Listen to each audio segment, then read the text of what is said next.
recipe for your year. I like to think of my year kind of like a soup, if you will. I need some onions in there. I need vegetables, that sort of thing. So, we're going to talk about how you can kind of build your ideal year by thinking of it as a recipe. I am a very food oriented person. Of course, I'm food oriented. I invented a food product and taught cooking classes. So, of course, one of the ways I like to think about things is through the lens of food. And I find that coming up with a recipe for your year is a great way to wrap your head around how you want to spend the next 365 days. So, all of that on part 2 of episode 87 of the Harness the Power of Planning podcast, starting now. Hello, hello, hello. Happy Thursday. It is just me today because Natascha has been without power for 48 hours and I'm a little late because I wasn't even sure if I could get on. I don't know what was happening before, but here I am and it is January 9th, 2025. Welcome to the live broadcast of the Harness the Power of Planning podcast. And I guess I don't need these since I don't need headphones since Natascha isn't joining me. I don't have to hear what anyone else is saying. So if you did know, Natascha and I live in the Los Angeles area, and we have been impacted by the fires that are burning. It's hard to think about anything else when that's happening.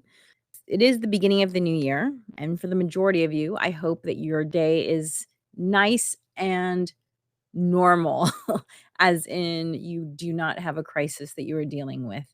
And to that end, I'm going to talk about something that we discuss in the Harness the Power of Planning course, which is coming up with the ideal recipe for your year. I like to think of my year kind of like a soup, if you will. I need some onions in there. I need vegetables, that sort of thing. So, we're going to talk about how you can kind of build your ideal year by thinking of it as a recipe. I'm a very food oriented person. And then finally, I'm going to officially start this podcast by pulling a card from this box of sayings that I keep on my desk that I just love. I find it very insightful and uplifting. And so today's card is one day at a time. This is enough. Live in the present and make it so beautiful that it will be worth remembering. Ida Scott Taylor. Yes, it's hard to think about how to make today beautiful, but I did want to show up because so much of what we talk about at BYWD is about how to show up as your best self no matter what else is going on around you. And one of the things that I did do this morning was I followed my morning ritual because I woke up feeling a little depressed because of everything that's going on and just the weight of what's going on. And it would have been very easy to just stay in bed and check the news or stay in bed and read so that I could just, have a little escapism. But my morning ritual is what really keeps me grounded. And this is one of our 4 workbooks. You see, they're all short. They're all designed to be gone through in about an hour or less. And this is all about, it's called Rock Your Morning, 3 Simple Steps to Take Control of Your Morning. I used to feel like my morning was a train heading towards me full speed, and I just had to figure out how to survive the impact. And when I came up with a morning ritual, all of that shifted. And so today, even more important on a day like today, when there are crises all around you, it was very important for me to follow my morning ritual because my morning ritual just helps me feel grounded. It helps me feel like I'm taken care of. There's actually brain science behind the benefits of any kind of touch. So self-touching, putting things on my face is actually a way of, self-soothing. And so I knew immediately I was going to just go straight into my morning ritual. I have my warm lemon water. I did my dry brushing. I put everything away in the dish rack.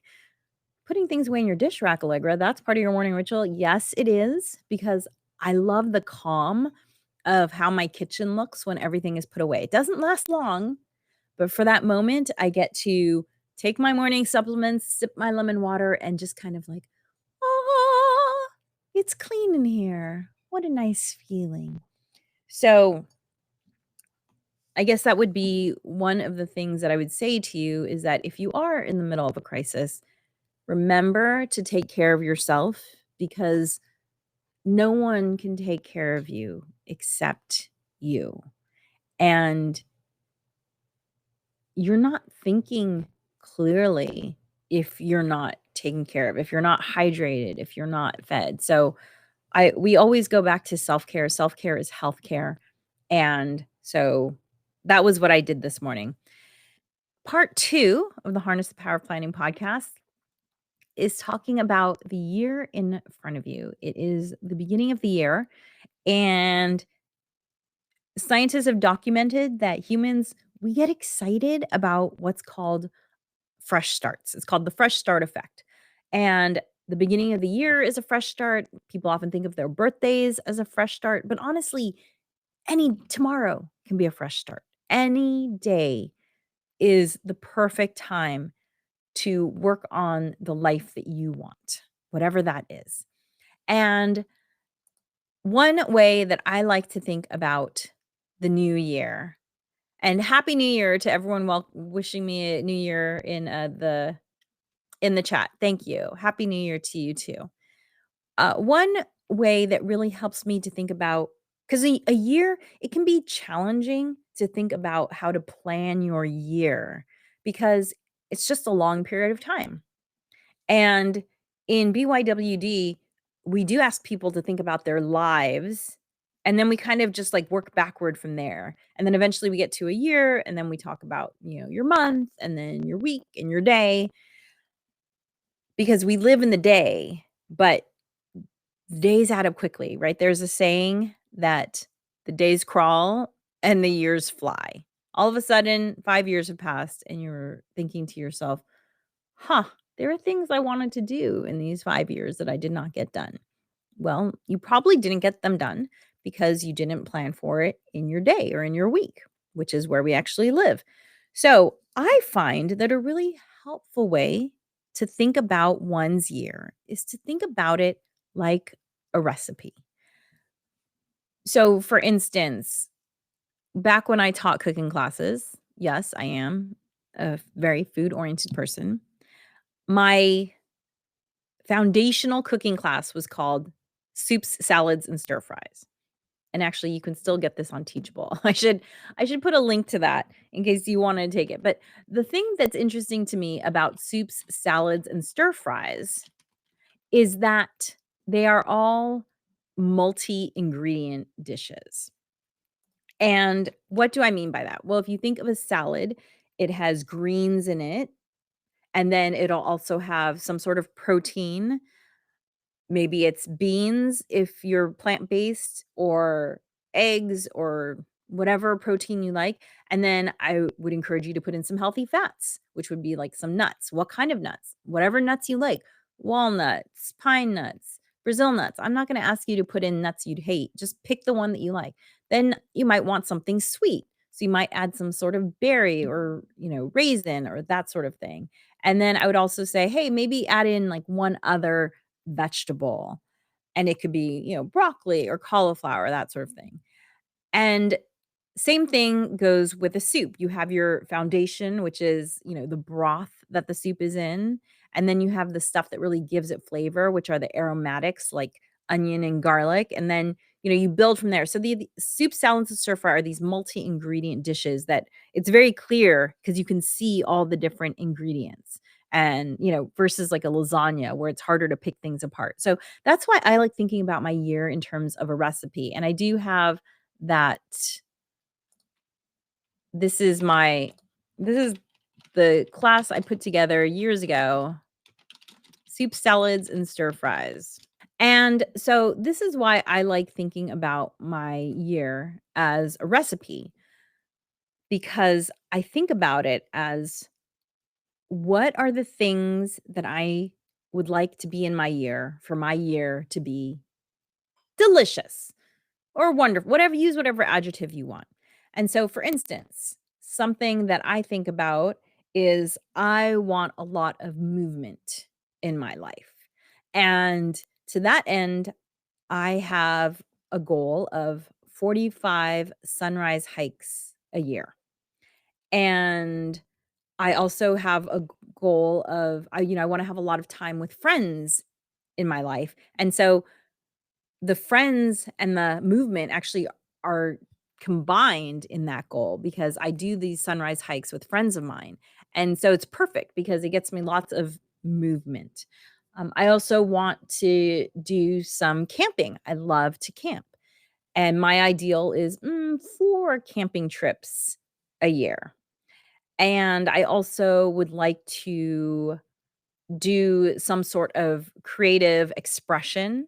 For those of you who don't know, I do stand-up comedy for fun, and so I actually have a goal of producing 3 comedy shows this year and appearing in another 4 shows that I don't produce. So, 7 stand-up comedy appearances minimum. So this is how I think about my recipe. I'd like to do one other trip besides camping trips. It will probably be a domestic trip, not international. And so I'd like to plan for that. I also would like to see my closest girlfriends. There's 4 women who are basically like sisters to me. I've known one of them since I was 11, and the other 3 I've known for, oh my gosh, 25 years, but none of us live in the same state. However, we try to get together at least once a year to do a group vacation. And so I already have that planned actually. And so I want to have that happen one time a year. So that's my recipe. If you think about creative expression, movement, time with friends. I also have goals for BYWD, which is, this weekly podcast is one of the goals for that. And so that's part of my recipe. So think about what would make your year feel really good or delicious or fulfilling. What kind of travel, time with friends, professional endeavors, what would it take? And get as specific as you can. Like, 40 I have 45 hikes.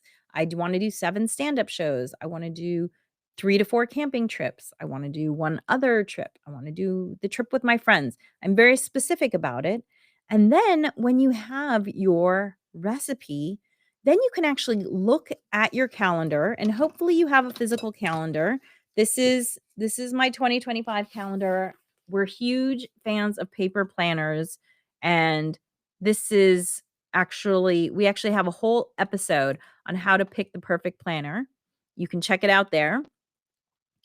And this is the planner that I like down below in this QR code. And I'll put these all in the show notes for those listening to the Harness the Power Planning podcast. But then you can look at your calendar and think, okay, well, when can I do these things? The 45 hikes, I have 2 days a week that I reserve to do sunrise hike. I don't always hit both days, but that's the goal, and that's how it goes into my planner. Camping trips, I have a kiddo in school, so I have to plan around those dates. So you have things that you have to plan around already, commitments. And that's where having a planner is really helpful. Now you have this recipe and you think, okay, well, where can I fit in these things? My girlfriends and most of us have kids, and we've all figured out there's this 2-week period that seems to work really well for us. And so we've been planning our trips during that 2-week period for multiple years now because it just seems to work. So look and see where can you fit in these events. I already have my first comedy show that I'm producing planned. It's already got a date attached to it. I'm looking at when can I fit in the other 2 dates around, these other obligations and responsibilities that I have. But until you have your recipe, it's hard to start putting any action towards things because you don't really know what you're working on. And so think about your year as a recipe and then look at your paper planner and figure out where you can fit those in. I just love to hold this up. So this is my 2024 planner. When everything's said and done, all you can see it's a lot of life lived. It's about, for those listening to the podcast, it's about what, 8 times thicker than the original planner. Yeah, it's got a lot going on in there once everything's said and done. So that is my number one tip for you for how to start thinking about your year in a way to encourage the opportunity of, doing all the things that you say you want to do. Okay, well, you've said you want to do them. That's part one. But now you have to actually make time to do them because, oh, I'll do this thing when I have time. There's no part of your planner or calendar that says, hey, you have time now to do that thing that you've been talking about doing. No, you have to make time for the things that you say are important to you. Thank you so much for joining me today. I hope you and yours are safe.